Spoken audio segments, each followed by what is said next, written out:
Joining us now is Stuart Sheeran, the cruise guy from Miami, as you can tell from your background there. Stuart, you just got back from a cruise, so thank you for being here. Tell us what it was like compared to, what it was like just a few months ago in the midst of the pandemic.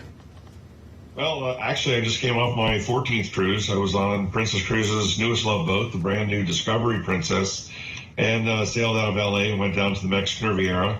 And what was really nice on this Princess cruise versus one I took in December was we didn't have to wear masks while indoors.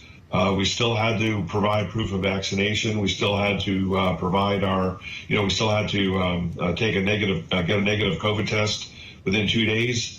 But, everything else was as it's been since, let's say, cruising resumed back in June.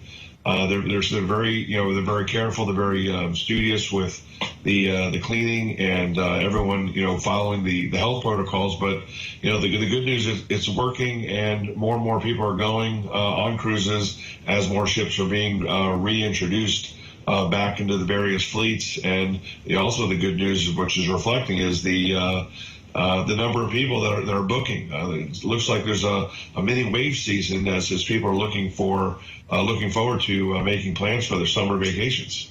Yeah, so on that note, Carnival Cruises announced it just had its busiest booking week ever. But there's this Omicron subvariant now spreading across the U.S., and along with that, there's also pandemic fatigue. So how is the cruise industry in general right now? Does it feel like it's back to business as usual for what was an industry that seemingly was in peril just a year ago?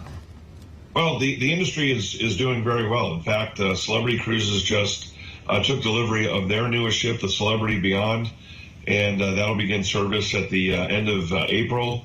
And as more ships are being brought into the fleets, more people are booking. Not only Carnival Cruise Line reported record booking, but also Royal Caribbean announced that they had record bookings as well. So we're seeing that the two largest cruise lines, the different cruise brands are doing very well. The Carnival Corp, which they have 9 brands: Carnival, Holland America, Seabourn, Princess, Cunard Line, P&O. There's a lot of cruises that are seemingly getting back into the game despite the challenges.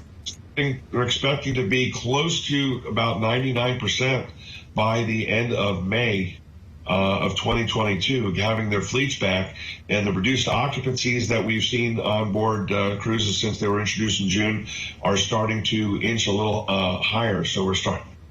Certain cruise lines, Carnival is up to about 90% occupancy on many of their sailings, but the confidence that people have on board these ships is staggering. People are enjoying themselves, and now with the CDC's elimination of their warning program, that a lot of the first timers new to cruise are now increasing their bookings as well. Sure, and hopefully people still continue to be as careful as possible. Stuart Sheeran, the cruise guy, thank you for joining us this weekend. Oh, it's my pleasure.